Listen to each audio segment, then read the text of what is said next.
I have got to update that intro. It's been ending with Trump hugging the flag in a really creepy way for far too long.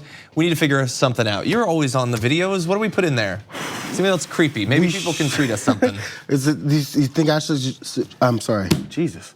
It's been a week. I'm sorry, you guys. It's early in the morning. You look very nice, though. Well, thank you. I was a little bit too many blues. I don't know. I was worried about that. They're different shades, though. With your head covering, you wouldn't be allowed into a Houston school. But other than that, as a preview of a story, well, you can have up to 2. You just can't have 3. Yeah. 2 different tones is fine. So if you have an idea of a really embarrassing or creepy video that could go with that, just let me know. I'm John DeRolla, Jayar Jackson. We got a big show for you. It's a little bit different of a show. We've got 2 awesome guests who are gonna be joining us. We're gonna be talking about a number of different issues of, man, my mind is not together either. Well, it's pretty early. So anyway, Denver City Council, one of the candidates running in that race is gonna be on our show in just a little bit. Also, we wanted to talk to Debbie Nathan about legal trouble that's coming towards Good Samaritans who are helping out migrants crossing the border. Early this week, we weren't able to make it happen, so she is gonna be joining us on the show today. We've got interesting poll of how millennials feel about their economic future. We're gonna break that down, and it's gonna be a little bit depressing. And we finally have the return of garbage people. Steve King spoke, and thus he's going to go in the garbage can a little bit later on. So we'll be doing that too. But we're gonna be starting off on a bit different note. It's a weird one, buckle up. Twitter came to the White House, and obviously there's a lot of different issues with Twitter that have an influence on politics and society and all of that. Lots, I guess, they could talk about with Donald Trump and the White House. Instead, they talked about one thing in particular. So this is according to the Washington Post had a source inside of the meeting who said, a large percentage of the meeting, which included senior White House officials such as Trump's social media director, Dan Scavino, was spent addressing the subject of real Donald Trump's follower count. The president stated his belief that he had lost some of his roughly 59 million followers in anti-Trump, anti-conservative Twitter purges, according to a source familiar with the meeting. So you have arguably one of like the 2 or 3 most important social media platforms in the world, which obviously has had a huge impact on politics around the world for some time. You have the CEO, Jack Dorsey, in the White House, and Trump is like, why am I losing Twitter followers? And that's apparently what a large percentage of the whole meeting was about.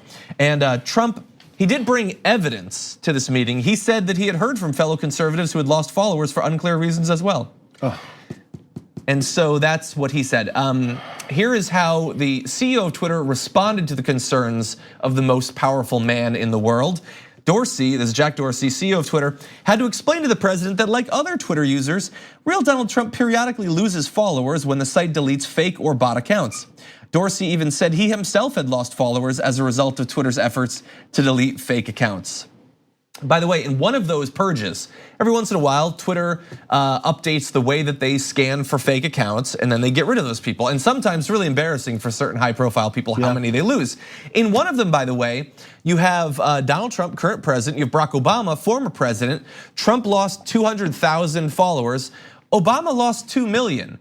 And yet I've never seen a right winger talking about shadow banning and Twitter like censoring politicians mention the fact that it was 10 times as impactful on Barack Obama as it was on Donald Trump. But White House meeting, that's what he's concerned with. Well, the first thing they would have to admit is that Obama had more followers in the first place, which again, it's true. If I'm the president of the United States, first of all, I'm not sure, maybe there's a real political world-changing reason to have a meeting with the Twitter CEO in the White House about other things. The whole time I was trying to figure out what else should they be talking about in this meeting, and I came up with nothing because there's probably more important things to do from that desk. Number one. After that, so let's talk about my followers. It is a good chance, Trump, that there's people who said, I'm sick of hearing this guy's BS. I'm tired of reading his exclamation points. I'm tired of seeing his all caps tweets early in the morning. I'm seeing it on news sources anyway. I might as well get rid of this guy. There's people who do that too, by the way. There's people who get offended by the things you say and say, you know what? I'm tired of following this guy. I need to cleanse my life. It happens. Sometimes people on other platforms like Facebook say, hey, you guys, I'm taking a social media hiatus. I'm gone for the month. Don't get offended. They're doing it for their health. So there's many reasons people may get rid of it, but of course, in broad numbers, it's the fake account thing.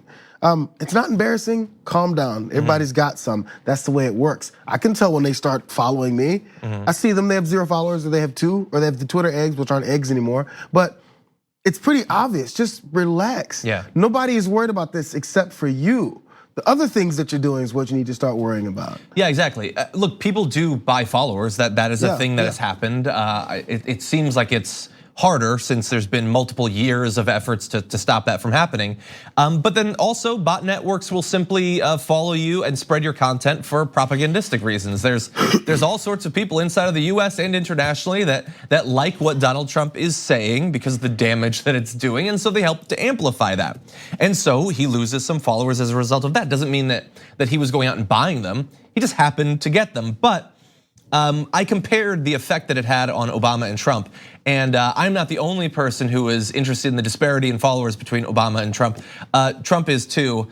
Trump has apparently repeatedly griped to associates about how Obama has had more Twitter followers than he has, even though by Trump's own assessment, he is so much better at Twitter than Obama is. It's not surprising at all.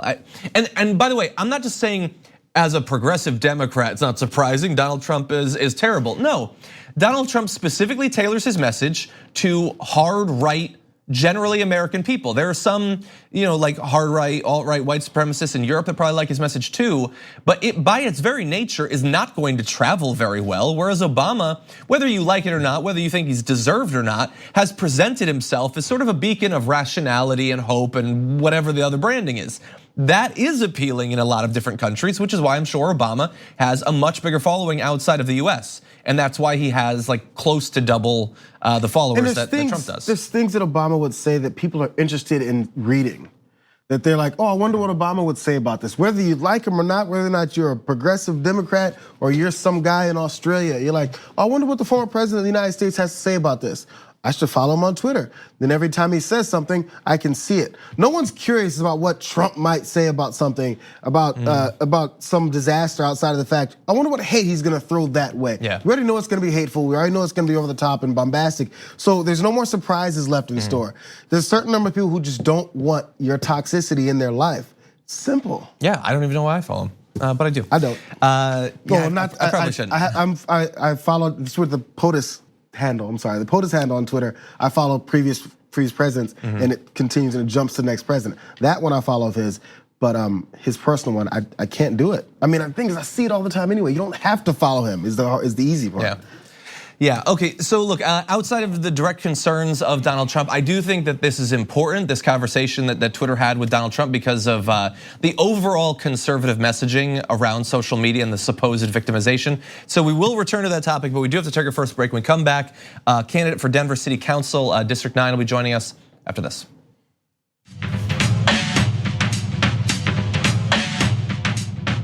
We need to talk about a relatively new show called Unfollow The Republic, or UNFTR. As a Young Turks fan, you already know that the government, the media, and corporations are constantly peddling lies that serve the interests of the rich and powerful. But now there's a podcast dedicated to unraveling those lies, debunking the conventional wisdom. In each episode of Unfollow The Republic, or UNFTR, the host delves into a different historical episode or topic that's generally misunderstood or purposely obfuscated by the so-called powers that be, featuring in-depth research, razor-sharp commentary, and just the right amount of vulgarity. The UNFTR podcast takes a sledgehammer to what you thought you knew about some of the nation's most sacred historical cows. But don't just take my word for it. The New York Times described UNFTR as consistently compelling and educational, aiming to challenge conventional wisdom and upend the historical narratives that were taught in school. For as the great philosopher Yoda once put it, you must unlearn what you have learned. And that's true whether you're in Jedi training or you're uprooting and exposing all the propaganda and disinformation you've been fed over the course of your lifetime. So search for UNFTR in your podcast app today and get ready to get informed, angered, and entertained all at the same time.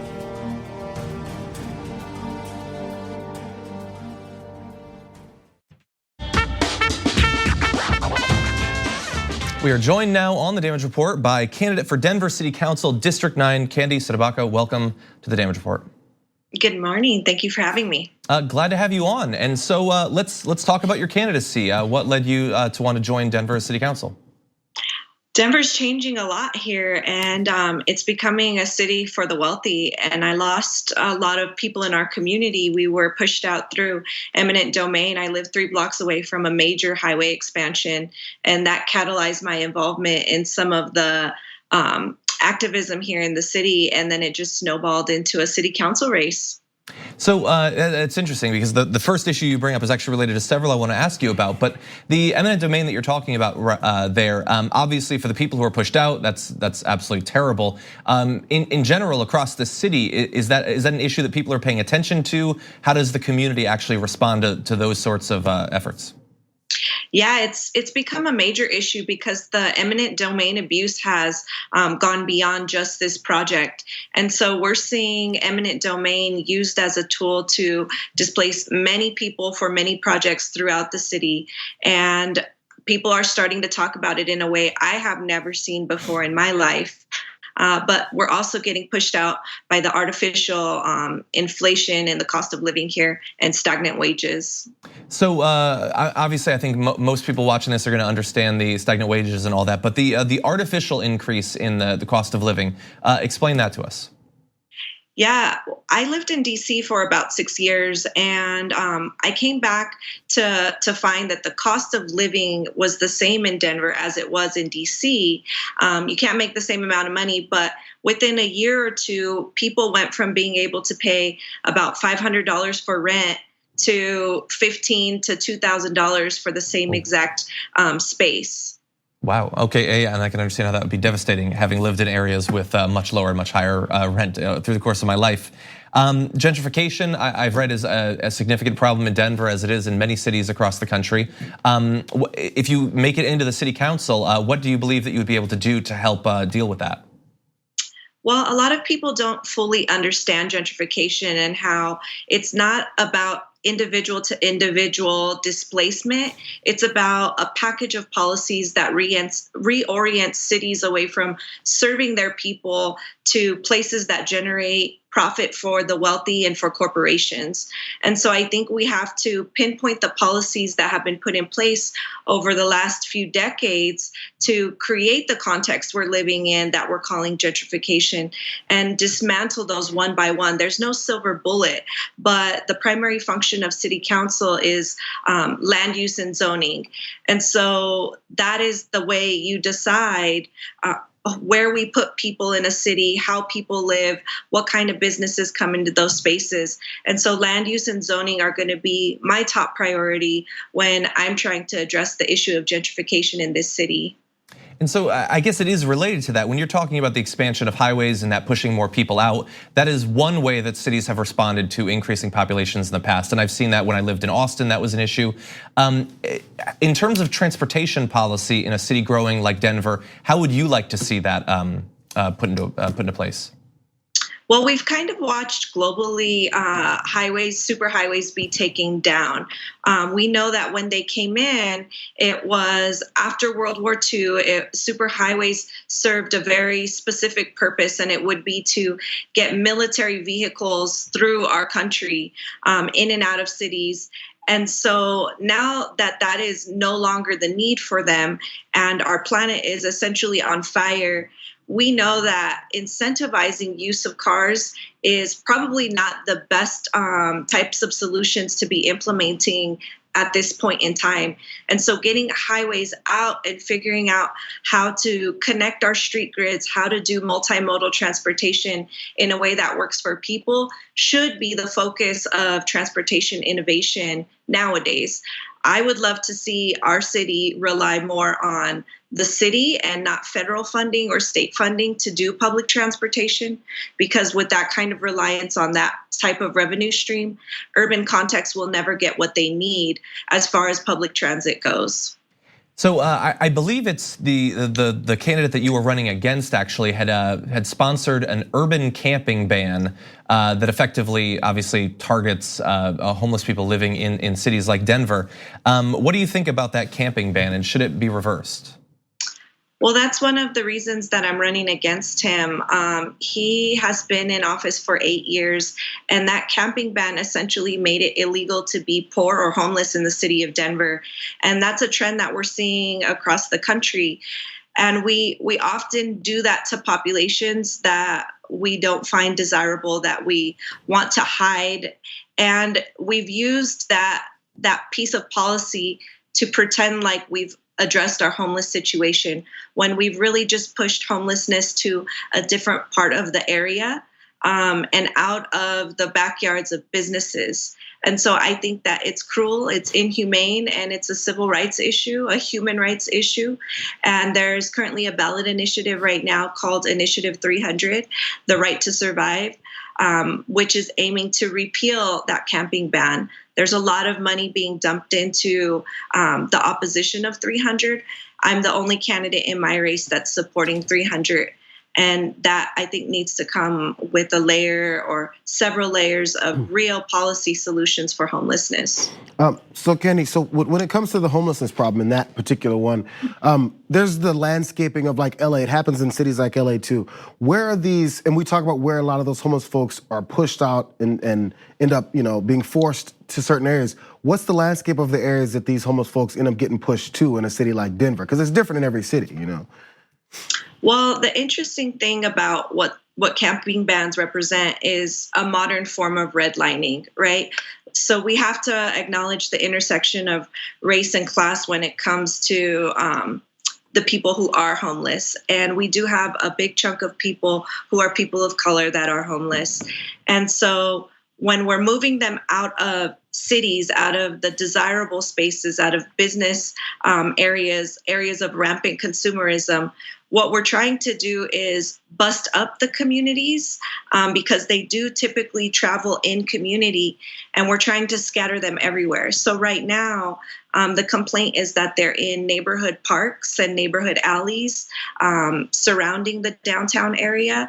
But I've witnessed them trying to go anywhere where they feel like they won't be targeted. So I've seen people living on the river. I've seen people living in the furthest corners of town. In places that they wouldn't expect anyone to want to visit. Candi CdeBaca, candidate for Denver City Council, District 9. Thank you for joining us on the show today. Thank you. We're gonna take a short break. We come back, a principal at a Houston area school has instituted a new dress code, not for the kids, but for the parents, after this.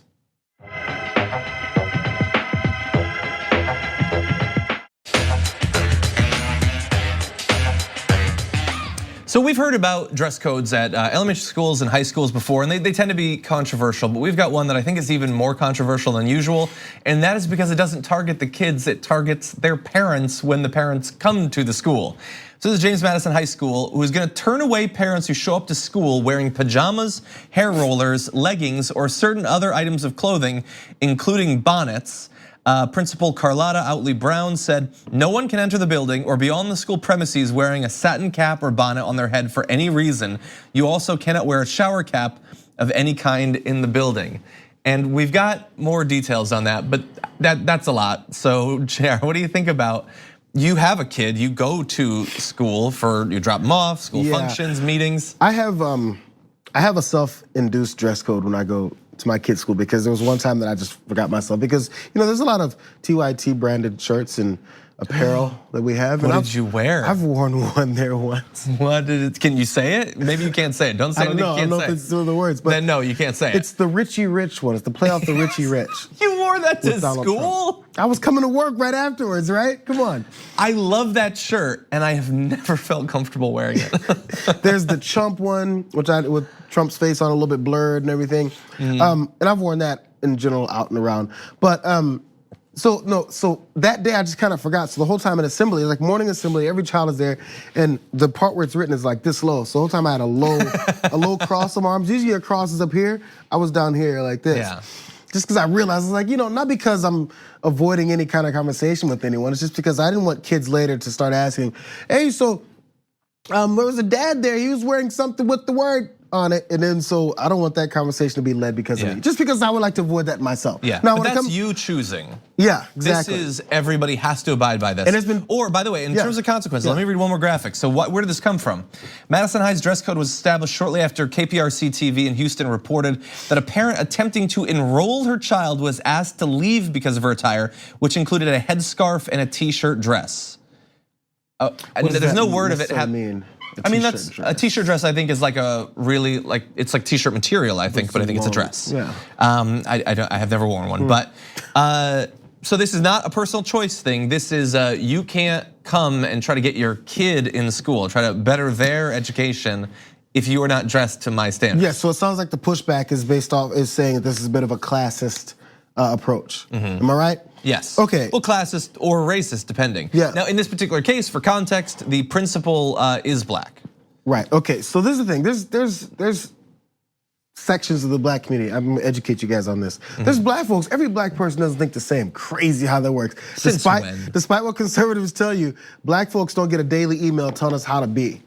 We're all different.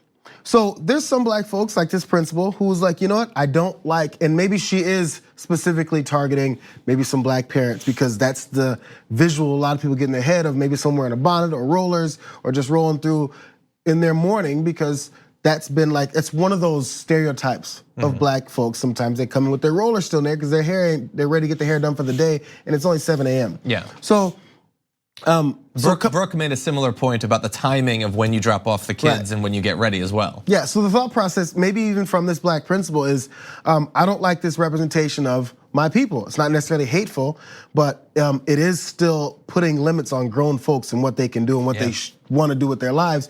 But she's concerned more about how we look in open society. There's some black folks that get embarrassed and like, hey, you know what? Let's stop looking like that in front of other folks. And as others go, hey, if other folks have a problem with me, that's their problem. Yeah. So it's a division in the thought process. So I can see I guess the problem this principal has with it, but it's a little too far to tell people what to do. That's still a controlling action. And it doesn't seem to be universally popular. One of the parents, Tamiko Miller, said, I really think it was discriminatory, the language that was used, it was demeaning. Absolutely. And I'm African American, and if it's misty outside and I have a hair bonnet on, I don't see how that's anyone's business. Agreed, I think you can wear pretty much whatever hat you want. Look, there are hats I don't like in this country. There's hat I don't like in this country. You still probably get to wear it though if you want to. If the kid's wearing it, that's weird in elementary school. And so Zeph Capo, president of the Houston Federation of Teachers, said, I'm sorry, this principal may have plenty of money and time to go to the hairdresser weekly and have her stuff done. Who are you to judge others who may not have the same opportunities that you do? Having a wrap on your head is not offensive. It should not be controversial. Although it's also not a new policy for this principal who previously had been a principal at an elementary school and had a similar policy there. So look, I'm sure she'll explain it at some point and she'll try to put a good spin on it, but in other contexts where people have instituted this sort of thing, it definitely reads as classist and racist, that it's targeting certain sorts of people. And like, even the particular specifics in this, one of the things you can't wear are leggings. Like, you think they're gonna institute that in like Santa Monica? Like, I don't go to a Santa Monica school, but I'm imagining every mom dropping off her kids is wearing leggings. Like, it's targeting specific sorts of things. You can't have ripped jeans. They're still jeans, it's still pants. She's not teaching the class. Yeah, in general, a lot of times these rules, my wife works at a school, and they have these things, no tattoos visible, no certain, it's like no form-fitting jeans, all this stuff. Like you're supposed to wear a shawl. And she was very concerned about this at first because she got tattoos, right? And then it was there for a week, and after a week, she goes to normal dress, and then nobody says anything. Yeah. Because that's generally how it works. But it sounds like this particular principal is a little hardcore, considering she's been continuing this policy from previous stints as a principal. And she's got to learn how to let go a little bit. It's okay, I understand, that's your preference. You don't want, let's go ahead and say it. I'm not saying it's her, but some folks think this way. They go, we don't want white folks seeing us like this.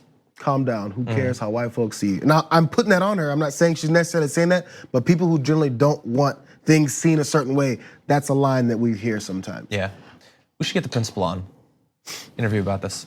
We'll work on that. Okay, let's turn to one other topic in this block. New poll shows that despite the rough state of the economy, we're still harmed by the Great Recession of just about a decade ago. Millennials, many of them, still think that things are gonna work out really well for them economically. More power to the optimism, I will say, although we're gonna add some context to that. More than half of American millennials, that's those born between 1981 and 1996, so yes, I am technically a millennial.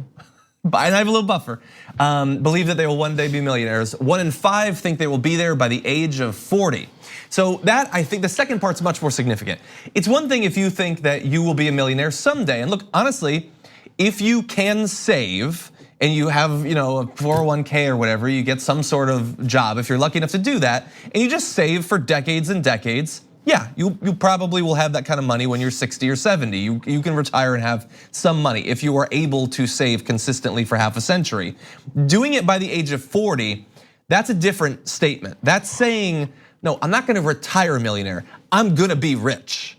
I'm gonna be driving around a Ferrari when you wanna be driving around a Ferrari, not like 80-year-old guy driving around a Ferrari. Yeah.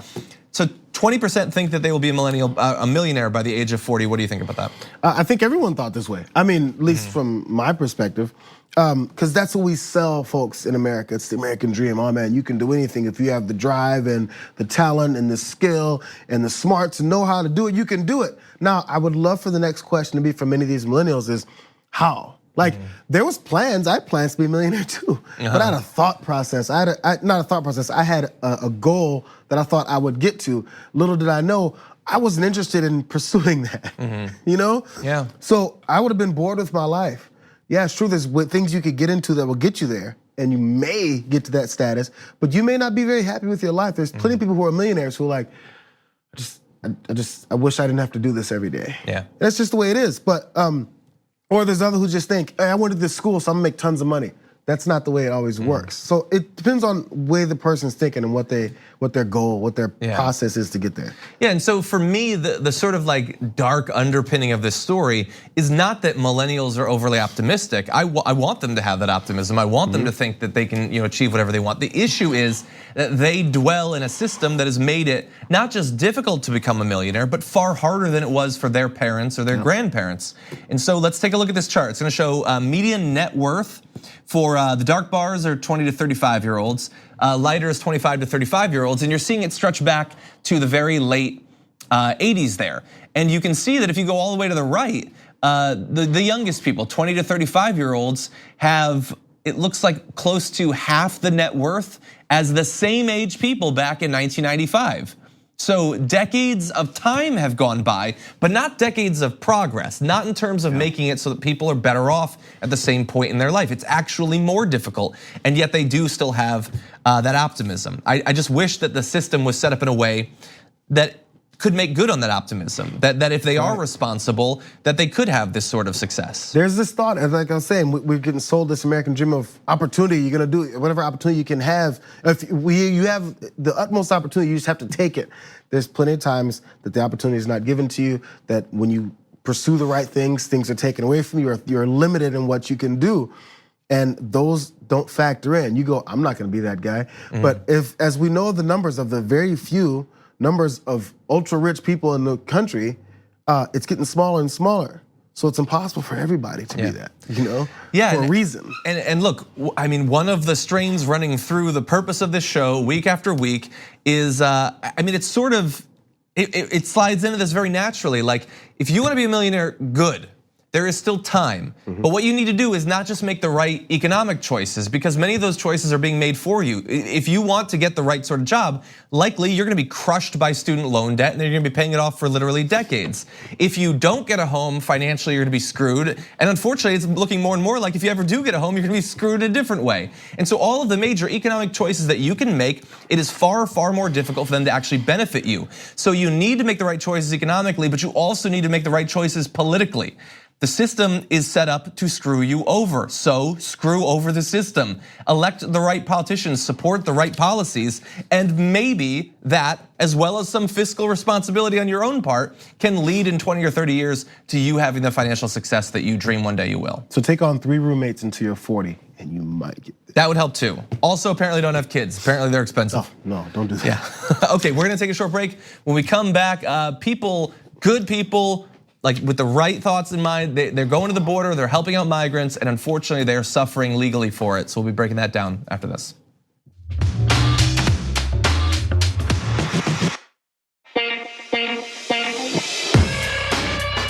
You probably read recent reports of militia members basically kidnapping people at the border. So yes, some of our worst in America are heading down there to get involved in the situation, but at the same time, there are good people, good Samaritans trying to help these migrants out in a variety of different ways. And unfortunately, in some cases, it does lead to legal problems for them. And joining us now to break this down is writer for The Appeal, Debbie Nathan. Welcome to the Damage Report. Hi, nice to be here. Glad to have you here. So before we get into the consequences, what are the sorts of way that these Good Samaritans are helping out migrants? In Arizona, people are going out into the desert where since 1998, over 7,000 people have died in the desert from not having water and from the heat.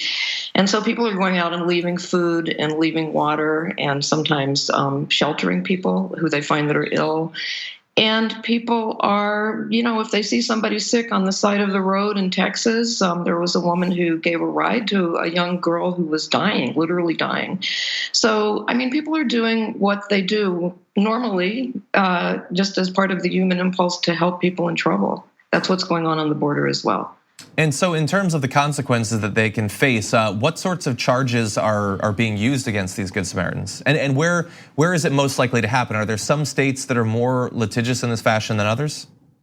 Well, these are federal charges. So the charges that people are getting are what's called harboring, smuggling, and harboring. Mm-hmm. So that's one. Another one is basically, defacing or littering public lands, but when you leave water or food out, like canned foods. But the cases that I've been looking at have been where people are accused of felony smuggling and harboring.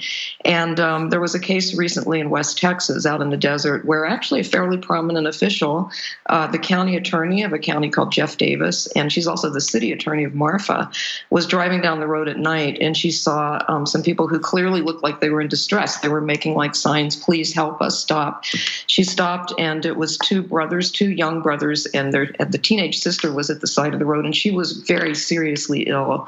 They'd been walking for 10 days and for 2 days with no food or water, and her body was eating up her muscles because of this situation they'd been in. So Teresa Todd was the name of the county attorney, and she just put them in the car, and she actually called up ICE and Border Patrol because she had friends who were in those agencies.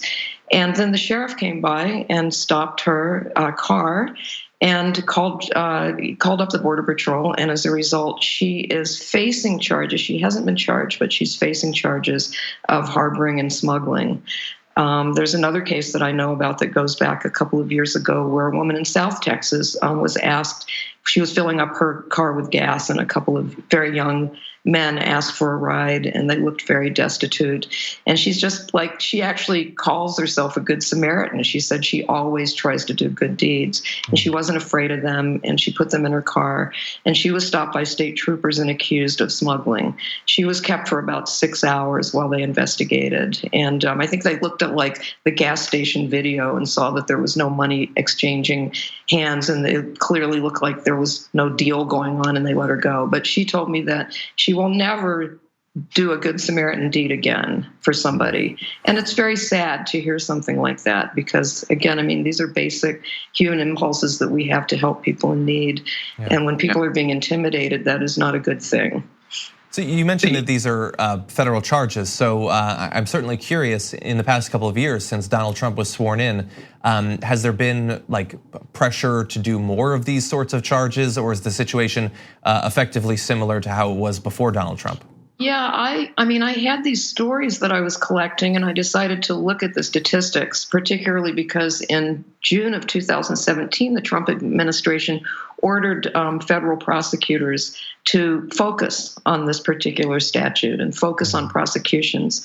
So by 2018, there was a jump. I looked at statistics. I saw that like from 2015 to 2018, which was the last time I could get figures, that's the last fiscal year, there was a jump of about a third in these prosecutions. Like they went up from about 3,500, a little less than 3,500, to more than 4,500, which was almost a third jump. And most of that jump occurred actually right after, like in the fiscal year right after this directive went out. So it does seem like there's more pressure and more prosecutions. Are there any efforts, or I mean, is it even legally possible for either localities or states to pass laws that might help to protect Good Samaritans in these situations?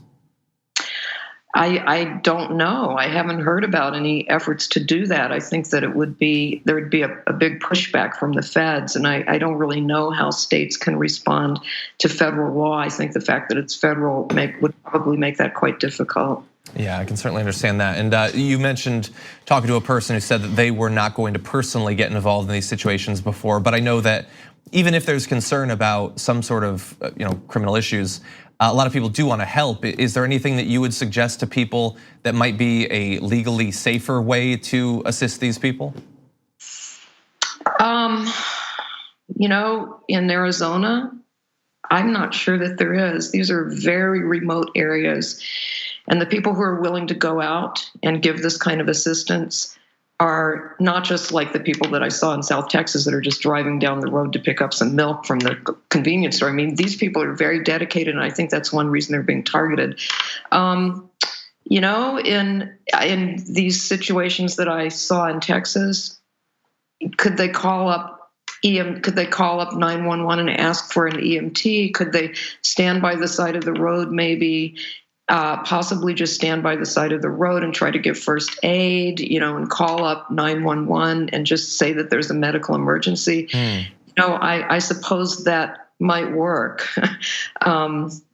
It's a very odd situation because we usually consider, states all have Good Samaritan laws. You stop, you help somebody in distress. Yeah. You cannot be held liable if something bad happens while you're trying to do that. You can stop if you're not a doctor, and you can try to help and not be liable for the person's medical condition. It's a very unusual situation. I think it's a situation that's specific to what's going on the border now and to what's going on with the pressures from the Trump administration. So again, I think that we need political solutions to this. Possibly they might help before legal solutions do, or legal workarounds. Well, I agree. It is an unusual situation, and one that's not talked about very much, which is why I appreciated your writing and your reporting on this issue. Debbie Nathan, writer for The Appeal, thank you again for joining us. Thank you. We're gonna take a short break here. When we come back, Steve King goes into the trash can after this.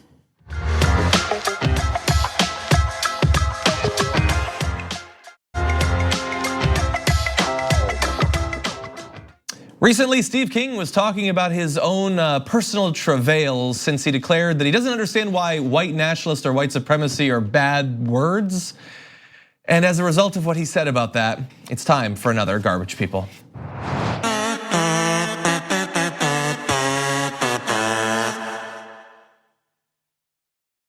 So if you haven't seen him in a while, this is Steve King. Steve King is an interesting guy with a long history of saying and doing really questionable things that all coincidentally have to do with race and stuff. And so he recently was at a town hall, and there were at least 3 to 6 other people there, a very popular guy. And a woman asked about how, we have all these problems as a country, and she thinks that we need to pray to deal with it. And this is the direction he took it in. He responded saying, "For all that I've been through, and it seems even strange for me to say it, but I am at a certain peace, and it is because a lot of prayers for me. That's fine." But then he says, "And when I had to step down to the floor of the House of Representatives and look up at those 400 and some accusers, we just passed through Easter and Christ's Passion, and I have better insight into what he went through for us, partly because of that experience." And if it seems like he is saying that him being censured for defending white supremacy is like being crucified, that's what he's saying. It's like being whipped through the streets, dragging a cross and dying on that cross. Usually that's a joke when someone's so self-important about something that happened to them that they brought on themselves, and then they go on to say, or they'll complain, "Oh my God, I can't believe you guys are censuring me for being a piece of garbage," and then someone goes, "Oh, so how does it feel? You're on the cross now." You're supposed to say that sarcastically at someone. Hey, you want to get off the cross now? Instead, he throws himself on and thinks that's a good thing. He's one of the worst people in elected office, and I really hoped that he would get knocked out the last time. Like, that obviously would not be a solution to any of our problems having to do with race, either in the current day or historically, but it would at least be an indication that when they bring to themselves the focus of all of this concern, when they want to make clear to you of exactly what they think about different groups in America by their public statements, and we're gonna read a few, endorsing candidates that are out and out Nazis and all of that, at least they might be knocked off. But no, he avoided losing his job. He got censured by the House, that's true, which means that for literally decades of racist statements, racist actions, racist policies, he got the same consequence that Ilhan Omar got for a tweet. That's the best we could do in America. And then they complained still, like, we did what we were gonna do with Republican leadership. We did what we were gonna do with Steve King.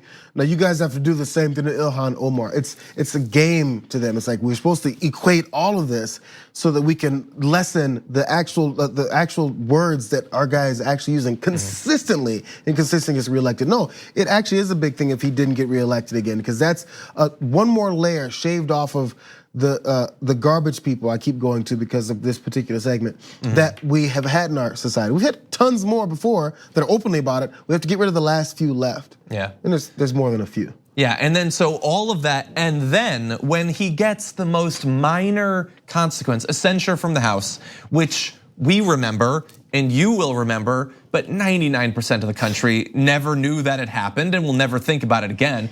As consequences for actions go, that's a pretty light one.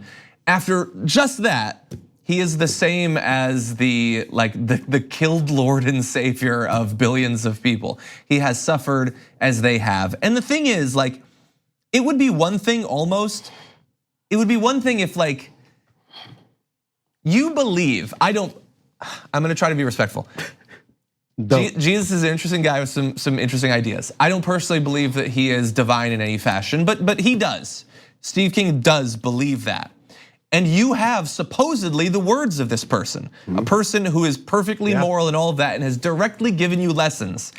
And even just, you have a book, you could just read that book and know what this guy wants. You've spent decades since I started to put together a timeline, and then I realized there's no way we'd be able to go through all this. Like, years spent trying to make English the official language of America, suing the Secretary of State for making voting information available in Laotian and Bosnian. On the House floor, he designated a model of a 12-foot concrete border wall topped with electrified wire, back when that was even crazier than it is now. Would Jesus try to electrify people passing into this country and then himself make the comparison to cattle, which is what Steve King did? I mean, talking about where did any other subgroup of people contribute more to civilization, talking about white people? I mean, the constantly like talking up that book, The Camp of the Saints, which is like a murder fantasy of killing migrants crossing over into Europe.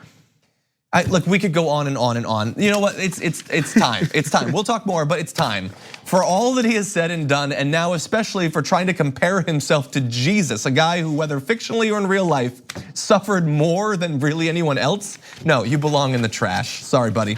Steve King, garbage person. He really is the worst. I can't. So okay, so if you sit in that room and you're supportive of his and you do love Jesus, you have to eventually, the number of people who keep comparing themselves to the divine, to the infallible, you continue to do it, but when they say it to your face, you're supposed to get offended. That's your Lord and Savior. Yeah. This guy. No, but they were in for it. They know who he is. The people who are still showing up to a Steve King town hall, they know exactly who he is. But he's nothing like who he's comparing himself to. There's only one Christ, right? How is there so many other guys who are taking his place on the cross? Suddenly they're all just the same. I don't know how that works. You're supposed to get upset. Nobody reads, nobody figures out what it is. I grew up in the church. Every time, I was 7 years old and I said, how is this pastor comparing himself to Jesus? This is a little weird. I love Jesus. Exactly, but at least in that case, and I apologize, this is really getting to me. At least in that case, it's a pastor. Like, this is a politician. This is a guy who wanted political power so bad that he made it his career. Said a lot of terrible things, tried to do a lot of terrible things, but still wants to have that mantle of not just being a Christian, but having religious authority. That is what he's declaring to these people. The Passion of John Iadarola. The Passion of John Iadarola. I am basically Jesus. Okay, Jayar, thank you as always for joining us. Check for the this marks show. on the wrist. Exactly, stigmata on John Iadarola. Thank you everybody for watching. We'll see you tomorrow morning with more for you.